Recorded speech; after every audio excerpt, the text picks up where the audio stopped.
আমি এই মুহূর্তে দাঁড়িয়ে রয়েছি পীরগঞ্জের খালাসপীর যে ফিলিং স্টেশন সেই জায়গাটিতে। এখানে কিন্তু ত্যাগ বিচারের মাধ্যমে কিন্তু তেল দেওয়া হচ্ছে সরকারিভাবে। প্রত্যেকটি ফিলিং স্টেশনে কিন্তু ত্যাগ বিচার নিয়োগ করা হয়েছে। পীরগঞ্জে মোট 20টি ফিলিং স্টেশন রয়েছে, তার মধ্যে একটি ফিলিং স্টেশন বন্ধ রয়েছে। বাকি যে 19টি ফিলিং স্টেশন রয়েছে সবকটি ফিলিং স্টেশনে কিন্তু ট্যাগ অফিসার নিয়োগ করা হয়েছে এবং সেই ট্যাগ অফিসারের উপস্থিতিতে কিন্তু আজকের যে তেল সরবরাহ সেটি করা হচ্ছে এবং এই নিয়মে কিন্তু প্রত্যেকটি মোটরসাইকেলে কিন্তু 200 টাকার করে তেল সরবরাহ করছে পাম্পের যে মালিক পক্ষ তারা। আমরা এই বিষয়টা নিয়ে এখানকার স্থানীয় যারা রয়েছেন, যারা মোটরসাইকেল চালক রয়েছেন তাদের সঙ্গে কথা বলেছিলাম। তারা বলছেন যে আসলে এই নিয়মে তেল নিতে তাদের একটু কষ্ট হচ্ছে, তারপরেও যে তেলটা পাওয়া যাচ্ছে এতে করে তারা কিন্তু এই নিয়ম শৃঙ্খলা সব ঠিক রেখে কিন্তু তারা তেল পেয়ে অনেকটা খুশি। যদিও এটা আমাদের জন্য মানে ভালো মনে হচ্ছে না, কিন্তু এটা বিশ্বের যে সামগ্রিক যে একটা বিষয় সেই হিসাবে না নিয়ে উপায় হচ্ছে না আর কি। মানে খারাপ লাগতেছে যদিও বা মানে আমি কোম্পানিতে আছি একটা, আমি ইন্তেফা কোম্পানিতে আছি কীটনাশক। আমার দিনে প্রায় 150 টাকার মতো তেল লাগে।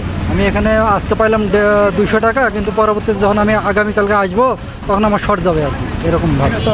তেল এখন সারা বিশ্বে যুদ্ধ, এই যুদ্ধ বিধ্বস্ত অবস্থায় এখন যেটা নিয়ম হচ্ছে সেই নিয়মে আমরা নিচ্ছি। আর আমরা অনেক কষ্ট করে, আমরা দেখা যাচ্ছে কি মানে কর্মজীবী মানুষ, আমরা ফার্মাসিউটিক্যালসের চাকরি করি, আমরা অনেকগুলো পাম্প ঘুরে এখানে আসছি। আজকে দেখা যাচ্ছে কি তেল দিচ্ছে, বা এই তেলটা যাতে সুষ্ঠুভাবে বন্টন হয়, সবাই যাতে পায়, সবার যাতে উপকার হয়, এটাই আমরা প্রত্যাশা করতেছি। এই নিয়মে ভালো আছে, কিন্তু তেল যেহেতু না পাওয়া যাচ্ছে যার জন্য সিরিয়াল করে দিচ্ছে, এটাই সবচেয়ে বেটার। কিন্তু এলোমেলোভাবে দিলে এখানে গন্ডগোল লাগে যায়। প্রতিদিন মানে একবারে 200 টাকা করে তেল দিচ্ছে। পাম্প যে কর্তৃপক্ষ রয়েছে, পাম্প মালিক যারা রয়েছেন তারা কিন্তু তেল সরবরাহের চেষ্টা করছেন। তারপরেও ছোটোখাটো অনাকাঙ্ক্ষিত কিছু ঘটনা কিন্তু বিভিন্ন জায়গায় কিন্তু ঘটছে। তবে পাম্প যে মালিক পক্ষ রয়েছেন তারা কিন্তু চেষ্টা করছেন, তাদের কাছে যে পরিমাণ তেল রয়েছে সেই তেলগুলো কিন্তু সঠিকভাবে যারা মোটরসাইকেল আরোহী রয়েছেন, অর্থাৎ যারা এই যে ইঞ্জিন চালিত যে যানগুলো রয়েছে সেই যানগুলোর কাছে তাদের যে তেল সেগুলো সরবরাহ যেন সঠিকভাবে করা যায় সেই কাজটি কিন্তু তারা করছেন। আমরা একটু কথা বলতে চাই এখানকার যারা পাম্পের কর্তৃপক্ষ রয়েছে তাদের সঙ্গে, এবং আমরা এর সঙ্গে আর একটু কথা বলতে চাই আজকের যে এখানকার ট্যাগ অফিসার রয়েছে তার সঙ্গে একটু কথা বলতে চাই। আধা ঘন্টা আগে 6000 লিটার ডিজেল এবং 3000 লিটার পেট্রোল খালাসপীর ফিলিং স্টেশনে আনলোড করা হয়েছে। আনলোডের পরেই আমরা সুষ্ঠু এবং সুন্দরভাবে ক্রেতাদের মাঝে তেল সরবরাহ করছে এবং নিরবিচ্ছিন্নভাবে তেল সরবরাহ হচ্ছে।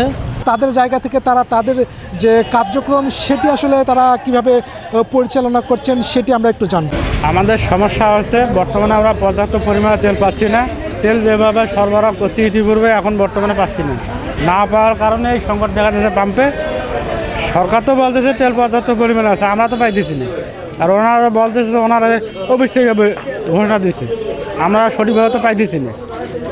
তেল যদি সঠিকভাবে সরবরাহ করা হয় পর্যাপ্ত পরিমাণে জনগণের কাছে আমরা সাপ্লাই দিতে পারবো।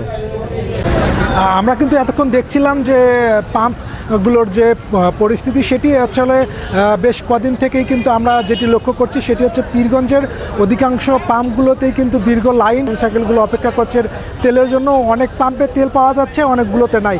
কিন্তু সরকার যে নির্ধারিত সময় করে দিয়েছেন, অর্থাৎ ট্যাগ অফিসারের উপস্থিতিতে যে তেল সরবরাহের যে পরিবেশ তৈরি করে দিয়েছেন পাম্পগুলোতে, সেইভাবে তারা তেল পেয়ে কিন্তু অনেকটা খুশি। তবে তারা বলছেন যে এই অচলাবস্থা বা তেলের যে ঘাটতি এটি যত দ্রুত সম্ভব সমাধান যেন করতে পারে সরকার।